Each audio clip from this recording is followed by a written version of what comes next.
Okay, ప్రియమైనటువంటి ప్రభు వారలారా, ప్రభునందు ప్రియమైనటువంటి దేవుని సంగమం,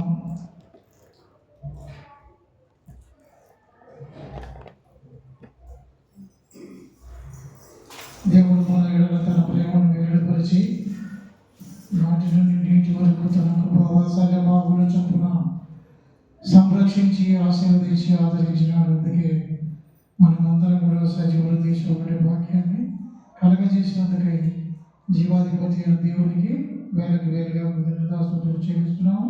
చేరవచ్చిన మీకు కూడా ప్రభు పేట ముందన్నాడు. దేవుడు మరి ఈ దినమున మనతో కూడా మాట్లాడబోతున్న మాటలు ఏమంటే, దేవుడు లోకంలో వాటన్నిటిని కూడా కలగజేసిన వాడు అయినాడు. అన్నిటినీ కూడా ఆయన నోటి మాటల చేత కలగజేసినాడు. కానీ నరకమైన మనము మాత్రము తన హస్తం చేత నిర్మాణం చేసి తన ఊపిరిని జీవమును మనలో ఉంచి ఈ లోకంలోనికి పంపినాడు. మరి పంపబడిన మనము దేవునికి ఇష్టమైన బిడ్డలుగా జీవించాలని దేవుని యొక్క ప్రణాళిక, కోరిక, ఆలోచన, తలంపు. అందుకే ఎల్లప్పుడూ కూడా దేవుడు సెలవిస్తున్నాడు, నేనే అని చెప్తున్నాడు.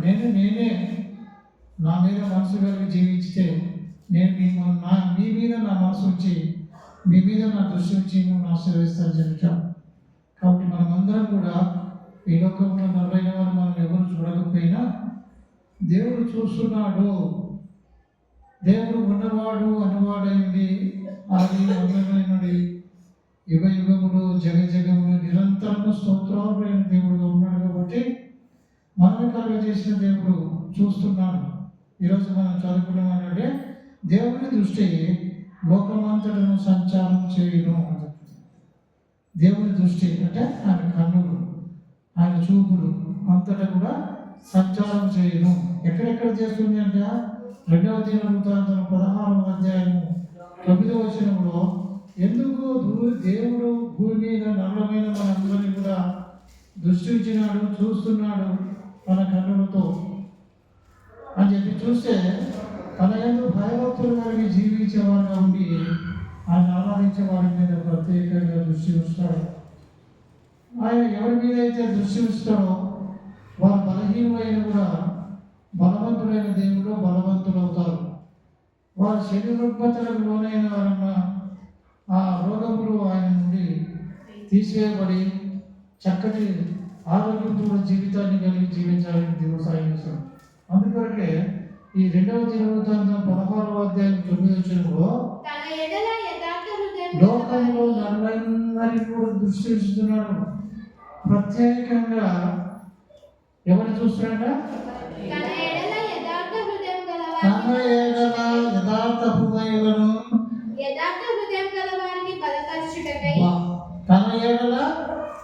యథార్థ హృదయం గల వారిని బలపరచుటకై యెహోవా కను దృష్టి లోకమంతటా. అంటే ఇక్కడ అక్కడ ఎక్కడ లేదు. పైన ఆకాశం మీద ఆయన దృష్టి, కింద భూమి మీద ఉంది, భూమి కింద నీళ్ళ కూడా ఆయన దృష్టి ఉంది. అంతగా ఆయన దృష్టి ఉంది.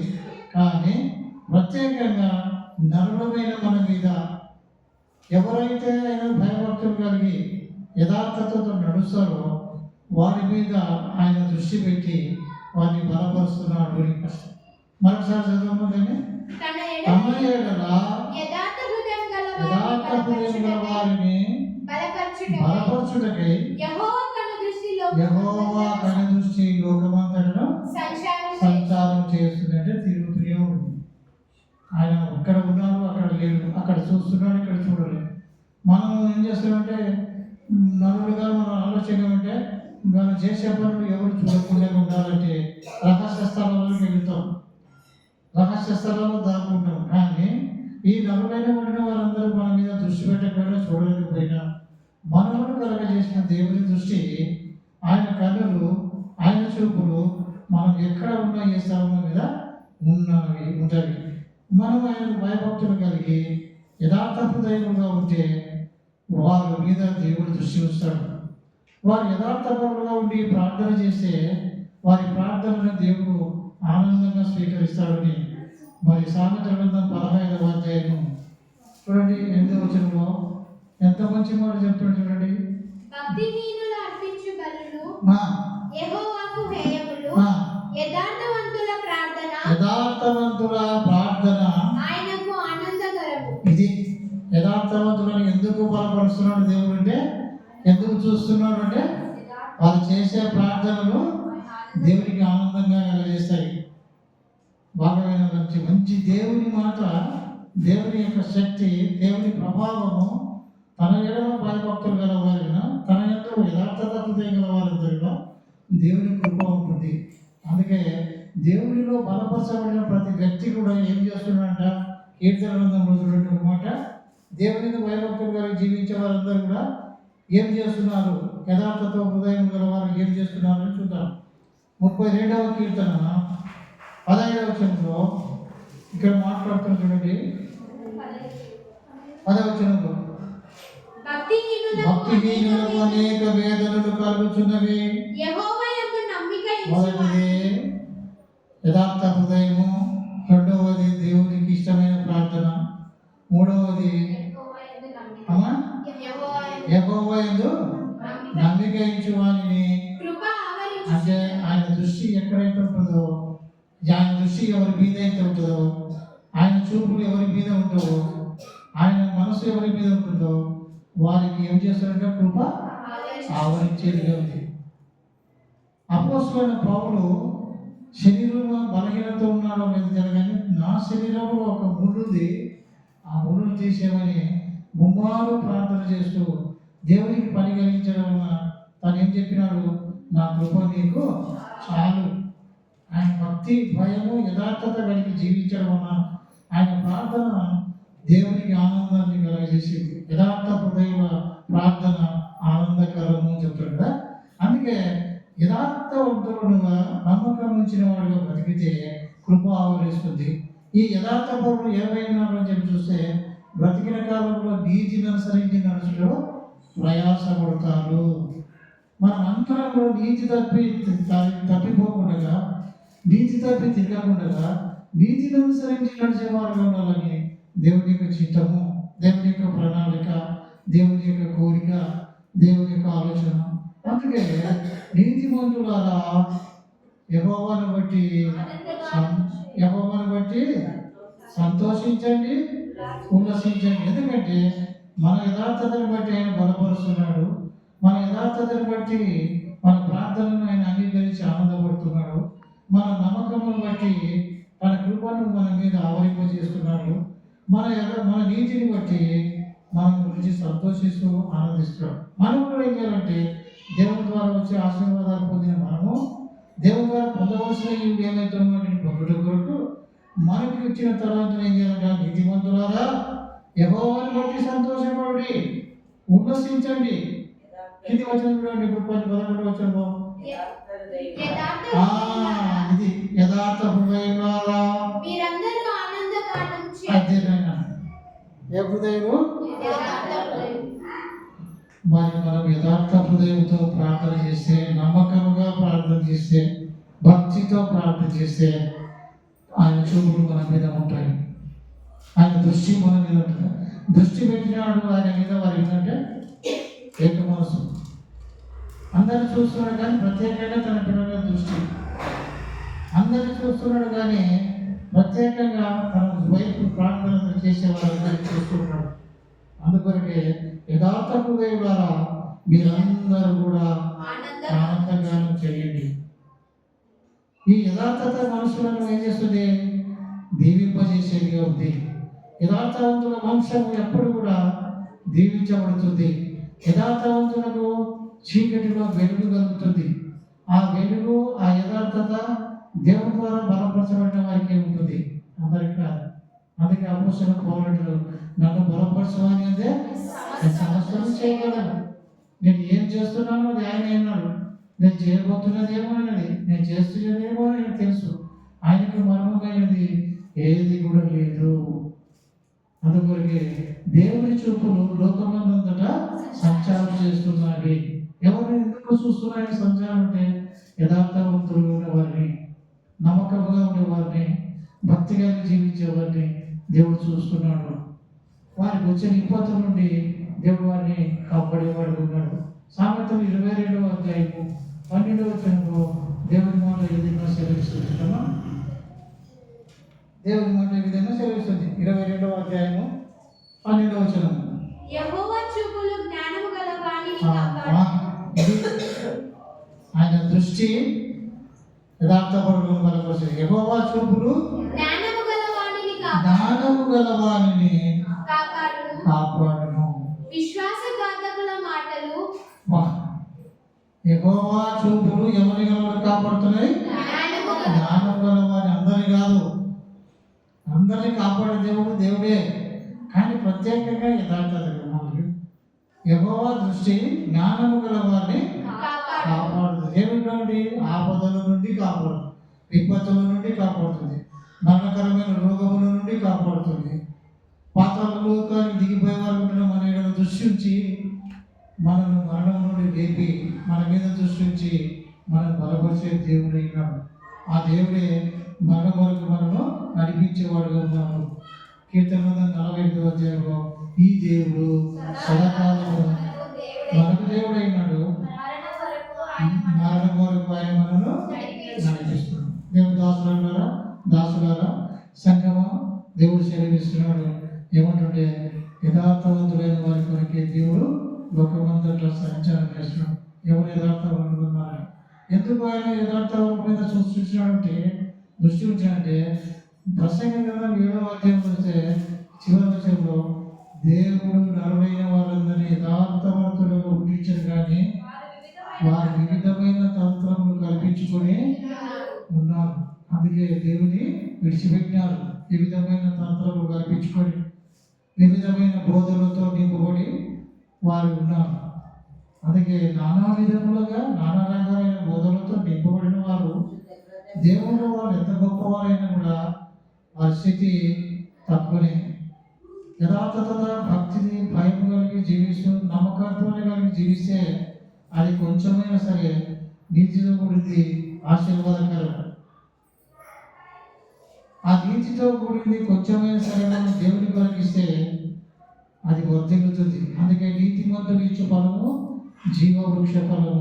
నీతిమంతులు ఇచ్చేది జీవవృక్షం. ఎవరు నీతిమంతులు అంటే క్రియల రూపంగా విశ్వాసం మూలంగా నీతిమంతులుగా ఇచ్చబడిన వారు వారి హృదయాన్ని, వారి మనస్సును, వారి నివాస స్థలాన్ని, వారి పిల్లలను దేవునికి సమర్పించుకొని పాటల ద్వారా, వాక్యం ద్వారా చేయవలసిన కార్యములన్నీ చేస్తూ సర్వోన్నతమైన స్థలంలో దేవునికి మహిమ కలిగి చేసేవారు గాను భూమి మీద ఆయనకి ఇష్టమైన వారి ఉండి సమాధానము బలగుణాసులు పొందబోయేవారు.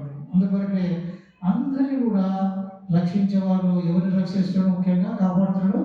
జ్ఞానము గల వారిని కాపాడును. నిన్ను కాపాడువాడు కొనుకడు ఎదురబోడు.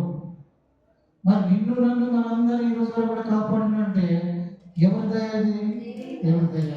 అందుకే సామెత గ్రంథంలో 3వ అధ్యాయంలో చెప్పాడు, 2వ అధ్యాయం, బుద్ధి నిన్ను కాపాడును, వివేచన నీకు కాస్తుంది. Thank God. ఎంత మంచి మాట చూడండి. అందరికీ బుద్ధి ఉంది, అందరికీ జ్ఞానం ఉంది, అందరికీ తెలివి ఉంది, కానీ దేవుడి దగ్గర భయభక్తులు కలిగి ఉంటే బుద్ధి జ్ఞానంలో సర్వ సంపదలకు లోనైన దేవుని పిల్లలుగా మనం బతికితే ఆ బుద్ధి మనం కాపాడుతుంది, వివేచన మనకు కావిలి కాస్తుంది. అందుకే దేవుడు లోకమంతటా తన దృష్టిని సంచారం చేస్తున్నాడు.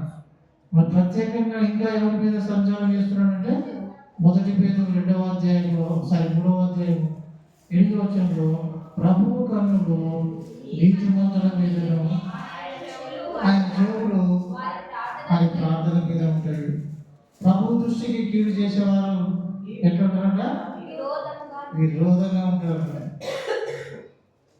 చూడండి, అందరూ కూడా దేవుని వారుగా ఉండాలని అంటున్నారు, కానీ కీడు చేసేవారుగా ఉంటున్నారు.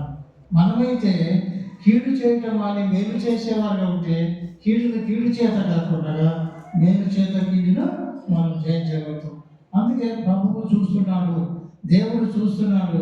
దేవుని కన్నులు లోకమంతట్లో సంచారం చేస్తున్నాయి కాబట్టి మనం ఏది చేసినా అది చక్కగా మనగా కాకుండా దేవునికి ఇష్టమైనట్టుగా చేస్తే అది మనకు ఆశీర్వాదం అని చెప్పి తలంచి యథార్థతతోనూ, భక్తితోనూ, భయంతోనూ, నమ్మకంగా ముందుకు సాగితే ఆయన దృష్టి మన మీద ఎప్పుడు కూడా ఉంటుంది అని చెప్తుంది.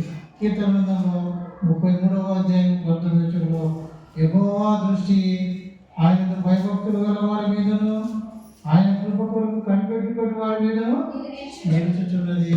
ఇదే అందరి మీద కాదు. అంటే దేవుని దృష్టి అందరి మీద లేదంటే దేవుడు పక్షపాతి కాదు. అందరూ అయిన వారిగా ఉన్నారు, కానీ ప్రత్యేకంగా నమ్ముకున్న వారిని ప్రత్యేకంగా దృష్టిస్తున్నాడు, ప్రత్యేకంగా చూస్తున్నాడు, ప్రత్యేకంగా కాపాడుతున్నాడు, ప్రత్యేకంగా కృప చూపు ఆవరింపజేస్తున్నాడు, ప్రత్యేకంగా ఆనందింపజేస్తున్నాడు.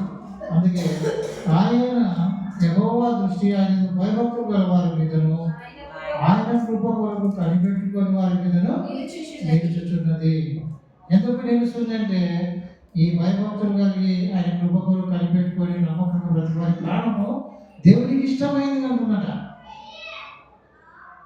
72వ కీర్తన 14వ వచనంలో వారి ప్రాణము అతని దృష్టికి ప్రియమైనదిగా ఉండును. చదవమ్మా. కపట బలాత్కారముల నుండి అతడు వారి ప్రాణములను విమోచించెను. వారి ప్రాణము అతని దృష్టికి ప్రియముగా ఉండును. వారి ప్రాణము అతని దృష్టికి ప్రియముగా ఉండును. Thank God.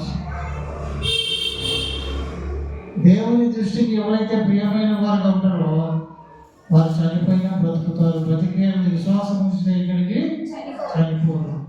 దీనికి ఉదాహరణగా మార్తమరియముల కుటుంబము, లాజరు వీళ్ళ కుటుంబము దేవునికి ఇష్టమైనదిగా ఉంది కాబట్టి దేవుడు ప్రత్యేకంగా ఆ కుటుంబం మీద దృష్టి ఉంచి వారి పిలుపు మేరకు ఆయన వెళ్ళి మరి లాజరును బ్రతికించినాడు.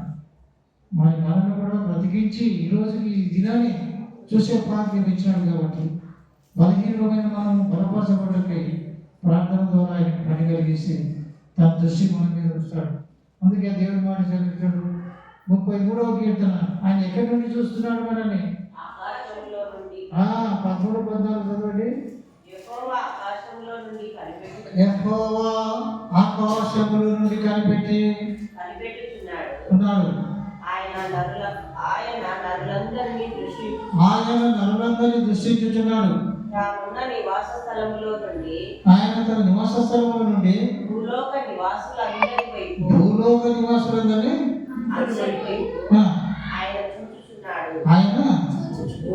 నివాసులందరి వైపు ఆయన చూస్తున్నాడు.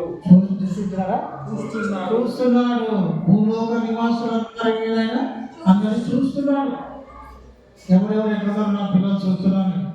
ఇక్కడ మనమందరం వచ్చినప్పుడు ఎవరెవరు చూద్దాము, ఎవరెవరు ఏం చేస్తున్నాము అనేది మనం ఎవరో విడకపోయినా ఎక్కడినప్పుడు దేవుడు చూస్తున్నాడు. కాబట్టి చూచుచున్న దేవుడు నీకు నాకు కావాల్సిన ప్రతిఫలం ఇస్తాడు. నువ్వు మంచి పని చేస్తే మంచి పని ఫలితంగా దేవుడు నీకు చేస్తాడు. చెడు పని చేస్తే దానివల్ల మనకు ఆశీర్వాదాలు పోతాయి. కాబట్టి ఆయన అందరి కూడా భూలోక నివాసులందరినీ కూడా చూచుచున్న దేవుడు అయినాడు. అందుకొరకే యోబు కష్టకాలంలో, నష్టంలో, ఇబ్బందులు, సమస్యలు ఉండి రిక్తులుగా ఉన్నప్పుడు ఈ మాట మాట్లాడుతున్నాడు. యోబు గ్రంథం 34:21 వచనం. యోబు గ్రంథంలో యోబు మాట్లాడుతున్నాడు. ఆయన దృష్టి నరుల మార్గముల మీద ఉంచబడినది, ఆయన వారి నడకలన్నీ కనిపెట్టి చూచుచున్నాడు. ఎంత గొప్ప మాట. ఇప్పుడు దేవుడు కూడా నన్ను చూస్తలేడనే చూస్తున్నాడు అని యోబు చెప్పుకుంటున్నాడు. ఎవరి మీదమా?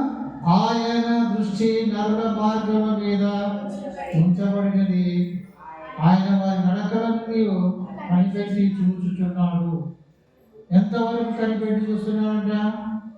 అదే కీర్తన 25వ అధ్యాయం 14-15 వచనంలో ఎంత మంచి మాట. నా కన్ను దృష్టి యోగతుల దావీదు అన్నాడు. నా కన్ను దృష్టి ఎల్లప్పుడూ యెహోవా వైపునకే తిరిగి ఉన్నది. అదే మన కన్ను దృష్టి ఎవరి మీద తిరిగి ఉన్నది? నా కన్ను దృష్టి ఎల్లప్పుడూ యెహోవా వైపునకే తిరిగి ఉన్నది. ఆయన నా పాదములను వలలో నుండి విడిపించును. అది ఆయన నా పాదములను వలలో నుండి విడిపించుచున్నాడు. వల దేనికి? కష్టాలకు, నష్టానికి, సమస్యకు సూచనగా ఉంటుంది. అందుకే బాధకరమైన వలలో చేపలు చెప్పుకున్నట్లుగా మనుషులు బాధలు రాకపోతే, ఇబ్బందులు రాకపోతే, సమస్యలు రాకపోతే, ప్రతి విధమైన రోగములు మనం ఆవరించి బాధపడుతున్న సమయంలో కూడా ఆయన వదలకుండా ప్రార్థన ద్వారా పరిగణిస్తే ఆయన మన మీద దృష్టి ఉంచి ఆ వల నుండి విడిపించేస్తాడు. అందుకే ఏమన్నా ఆయన పాదములను ఆయన నా పాదములను వలలో నుండి విడిపించును. నేను ఏకాకిని. ఎవరంట? ఏకాకి బాధపడువాడు. అందుకొరకే దేవా నాకు సహాయం చెయ్యి, నా దృష్టి నీ మీద ఎప్పుడు ఉండేటటువంటి సహాయం చేయమని చెప్పి దేవుని అడిగితే 32వ కీర్తనలో 8వ వచనం బాబులో సరేశ్వరం 32:8. ఉపదేశము చేసెదను, నీవు నడవవలసిన మార్గమును నీకు బోధించెదను, నీ మీద దృష్టి ఉంచి నీకు ఆలోచన చెప్పెదను. నువ్వు నా వైపే నువ్వు కన్నులు ఎత్తి నీ దృష్టి నా మీదనే పెట్టినావు కాబట్టి నేను కూడా నీకు ఉపదేశం చేసి నువ్వు నడవలసిన మార్గం నీకు నేర్పిస్తా. నీ మీద దృష్టి ఉంచి నీకు ఆలోచన చెప్పిస్తాను. నీ మీద దృష్టి ఉంచుతామని చెప్పి అంటున్నాను కదా. కాబట్టి మన బ్రతుకు దినములకి కూడా మనం ఆయన మీద మనం దృష్టి పెట్టుకుంటే ఆయన కూడా మన మీద దృష్టి పెడతాడని నెహెమ్యా గ్రంథం 5వ అధ్యాయము 19వ వచన భాగంలో నెహెమ్యా మాట్లాడుతున్న దేవుని మాటగా, నా దేవా ఈ జనులకు నేను చేసిన సకలమైన ఉపకారములను బట్టి నాకు మేలుకొనినట్టుగా నన్ను దృష్టించున్నాను. నేను చెప్పుకుంటున్నానా? నా దేవా ఈ జనులకు నేను చేసిన సకలమైన ఉపకారములను బట్టి నాకు మేలు కలిగినట్లు నన్ను దృష్టించుము నాయన. అయ్యా నా మీద మనసు పెట్టినైనా, నా మీద దృష్టి పెట్టినైనా, నన్ను నువ్వు పెరిగిన వాడుగా ఉన్నావు, నా ఆంతర్యం కలుగ చేసిన వాడు నీవే కదా. నీకు ఏమైనా మీరు ఎదిగిన వారు మాకు క్రియలు చొప్పున మాకు ప్రతిఫలము దయచేయమని చెప్పినప్పుడు దేవుడు వారి ప్రార్థనను విని ఆనందంగా ఏం చెప్తాడంట? యెషయా గ్రంథం 43వ అధ్యాయం 4వ వచనంలో ప్రవక్త అయిన యెషయాతో మాట్లాడుతున్నా, నీవు నా దృష్టికి ప్రియుడవైనందున నీవు నా దృష్టికి ప్రియుడవైనందున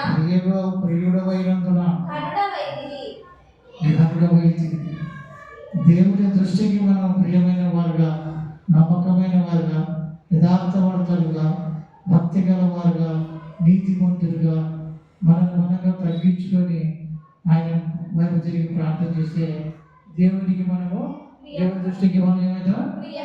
ప్రియమైన వారుగా ఉండము, గొప్పవాడు ప్రతిగా నీవు నా దృష్టికి ప్రియుడవైనందున ఘనంగా వేచి.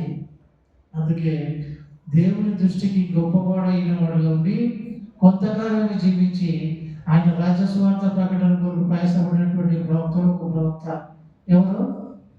దేవుని దృష్టికి ప్రియమైన వాడుగా ఉండి ముందుగా దేవుని కొరకు పంపబడిన వాడు బాప్తిస్మం ఇచ్చి యోహాను. బాప్తిస్మం ఇచ్చి యోహాను కూడా దేవునికి ఇష్టమైన వాడుగా ఉన్నాడు. అందుకే ముందుగానే ఆయన పంపినాడు. ముందుగానే ఆయన వచ్చి ఆయన మార్గం సరళం చేయండి అని చెప్పుకుంటూ వచ్చాడు.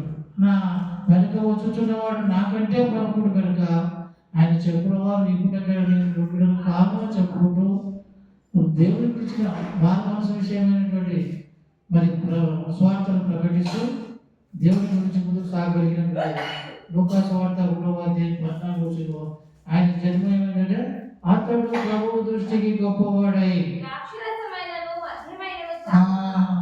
బాప్తిస్మం ఇచ్చి యోహాను ఎవరి దృష్టికి గొప్పవాడైనాడు? ప్రభు దృష్టికి గొప్పవాడైనాడు. నోవాహు కూడా ప్రభువు దృష్టికి గొప్పవాడైనాడు. అందుకే నోవాహు కుటుంబము నీతి కలిగిన కుటుంబముగా, యథార్థపరుడుగా, దేవుని ఆజ్ఞను అనుసరించి నడుచడంలో నమ్మకమైన వారిగా ఉన్నందుకు గొప్ప విపత్తుల నుండి తప్పించబడి ఆయన కుటుంబము ఈరోజు వరకు కూడా జ్ఞాపకుంటే మాకు ఇష్టం. మనమందరం కూడా అల్పుడుగా, కొద్దివారుగా, గొప్పవారిగా ఉన్న మనమందరం కూడా దేవునికి ఇష్టమైన వారిగా ఉంటే, ప్రియమైన వారిగా ఉంటే ఈ లోకంలో మనం పేదవారమైన గొప్పవారమని ఈ వాక్యం ద్వారా మనం చేస్తూ ముగిస్తున్నాం. దేవుని యొక్క దృష్టి ఎక్కడెక్కడ సంచారం చేస్తుంది? లోకమంతటా సంచారం చేస్తుంది. కానీ ప్రత్యేకంగా యథార్థవంతులుగా మనల్ని బలపరచుటకు, ఆయన మీద నమ్మకం ఉంచే వారికి కృపను అనుగ్రహించుటకు, నీతివంతులుగా జీవించే వారిగా దయ చూపి ఆయన అందరినీ కూడా కాపాడేవాడు ఉంటాడు. మరి బుద్ధిమంతులను కూడా కాపాడేవాడుగా ఉంటాడని దేవుని వాక్యం ద్వారా మనం చేస్తూ ముగిస్తున్నాను. దైవజనులు గారు కూడా ప్రభు పేరిట వందనాలు.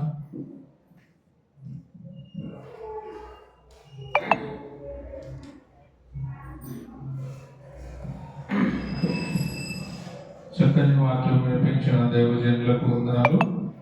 దేవుని చూపు లేదా దేవుని కను దృష్టి అని మనం నేర్చుకుంటాం. దేవుడు అందరినీ ఏం చేస్తున్నాడు? చూస్తున్నాడు. మనం కూడా అందరిని చూస్తున్నాం.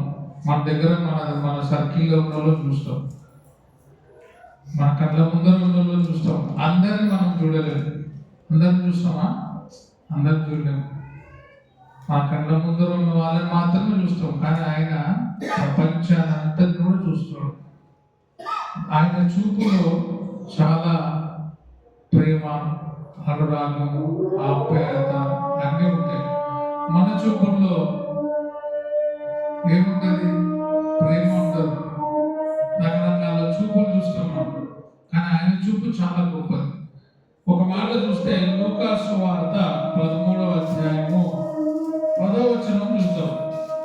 యేసు ప్రభు కూడా చూస్తున్నాడు అక్కడ. లూకా 13:10. విశ్రాంతి దినమున ఆయన ఒక సమాజ మందిరంలో బోధించుచున్నప్పుడు, సమాజ మందిరంలో ఎవరెవరు ఉంటారు? సమాజంలో ఒక్కరే ఉంటారా?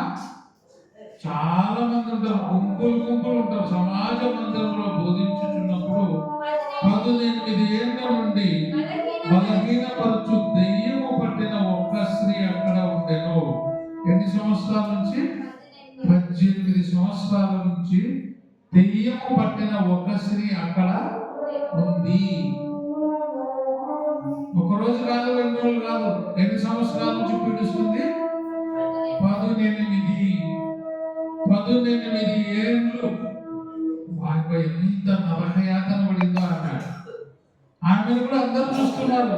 ఎవరైనా దెయ్యం పట్టినామని అందరూ చూస్తున్నారు. కానీ ఎవరు ఏం చేయలేకపోతున్నారు. పాపం ముఖ చూస్తున్నారు, వెళ్ళిపోతున్నారు. కానీ ఆమెను చూసిన వాళ్ళందరూ ఆమెకు మేలు చేయలే. కానీ ఆమె ఏ స్థితిలో ఉంది? చాలా దీన స్థితిలో. ఎంత యాతన అంటే 1 సంవత్సరం కాదు, 2 సంవత్సరాలు కాదు, 18 సంవత్సరాల నుంచి దెయ్యము పట్టిన ఒక స్త్రీ అచ్చట ఉండెను. ఆమె నడుము వంగిపోయి, ఆమె ఏమి వంగిపోయింది? నడుము వంగిపోయింది. బాగా కృంగిపోయింది. ఆమె దెయ్యం బట్టి బాగా అల్లాడిపించింది. చాలా ఆమెను వేధించింది. నడుము వంగిపోయి ఎంత మాత్రం చక్కగా నిలవలేక ఉండెను. చక్కగా నిలబడేటువంటి పరిస్థితే లేదు ఆమెకి. ఎన్ని సంవత్సరాల నుంచి దెయ్యం పట్టింది విషయమా? 18 సంవత్సరాలు.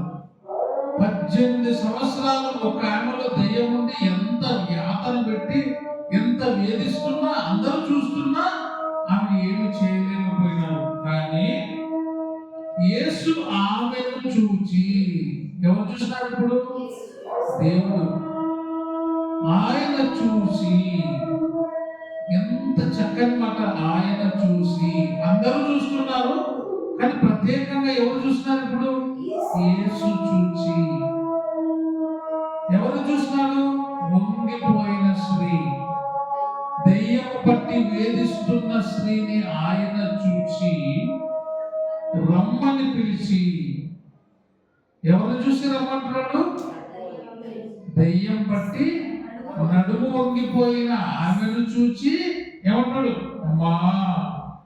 ఎంత మంచి మాట, అమ్మా.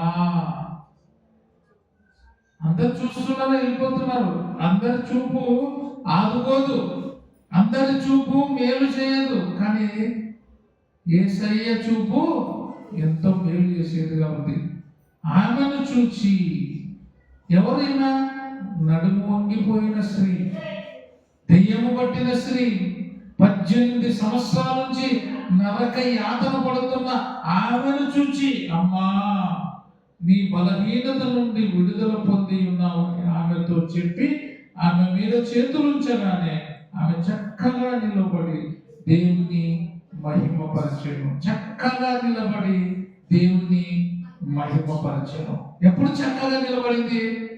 ఆమె మీద దేవుని చూపు కలిగినప్పుడు, ఆమె మీద దేవుని చేతులు ఉంచినప్పుడు. మనం కూడా నీ చేతులు నా మీద ఉండని దేవా, నీ ప్రేమ, నీ చూపు, నీ చల్లని చూపు మా మీద, మా కుటుంబం మీద ఉండాలయ్యా అని మనం ప్రార్థన చేయాలి. దేవుని చూపు మన మీద ఉంటే మన కుటుంబం ఎప్పుడు కూడా హ్యాపీగా ఉంటుంది. దేవుడు మనల్ని చూస్తూ ఉన్నాడు, ఆదరిస్తూ ఉన్నాడు. ఇంకా ప్రత్యేకంగా మమ్మల్ని చూడయ్యా. అందరూ చూస్తున్న చూపు కాదు, నీ చూపు కావాలయ్యా. నీ చూపులో ఎంతో గొప్పతనం ఉంది. ఆయన చూసి రమ్మని పిలిచి ఏమన్నాడు? అమ్మా అని పిలిచి ఏమన్నా చూడండి, నీ బలహీనత నుండి నీవు విడుదల పొంది ఉన్నావు అని ఆమెతో చెప్పి ఆమె మీద చేతులుంచగానే ఆమె చక్కగా నిలబడి దేవుని మహిమపరచెను. ఎట్లా నిలబడింది? చక్కగా. మన సాయిబాబా నగర్లో కూడా ఒక ఆయన ఉండే, నడిమొంగిన ఆయన చూసినారా మీరు? వంగిపోయింది కదా, బట్టలు ఉతకదాన చాలా వంగిపోయింది పాపం. దాదాపుగా కొన్ని సంవత్సరాలు వంగిపోయింది. వృద్ధాపదశ నుండి పైకి చక్కగా లేకపోయింది ఆమె. అంటే ఆమె ఫస్ట్ బాగుండేది, మధ్యలో ఈ వయసుని బట్టి ఆమె చేస్తున్న పనిని బట్టి వంగిపోయింది. కానీ ఈమె దెయ్యం బట్టి వంగిపోయింది. ఆమె యేసు ప్రభువు చూసినప్పుడు ఆమె జీవితం బాగుపడింది. నిన్ను నన్ను కూడా ఆయన చూస్తే మన జీవితం కూడా చల్లబడుతుంది, చక్కబడుతుంది. కాబట్టి నిరంతరం నీ చూపు మా మీద ఉండాలయ్యా అని దేవుని వేడుకుందాం. ప్రార్థన చేసుకుని ముగించుకుందాం. మహోన్నతుడా, జీవం కలిగిన మా తండ్రి, మీ యొక్క కరుణ గల హృదయంతో మా వైపు చూడండి తండ్రి. మా కష్టాలు, మా బాధలు, మా సమస్యలు, మా ఇరుకులు, మా ఇబ్బందులు ఎన్ని ఉన్నప్పటికీ కూడా మీ చల్లని చూపుతో అవన్నీ కూడా పోతాయి అనేటువంటి విశ్వాసంతో మేము ఉన్నాము నాయనా.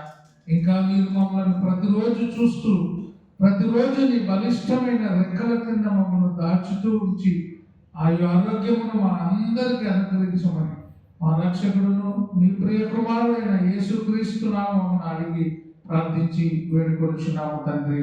ఆమేన్. అందరికీ ప్రభు పేరిట వందనాలు. థాంక్యూ.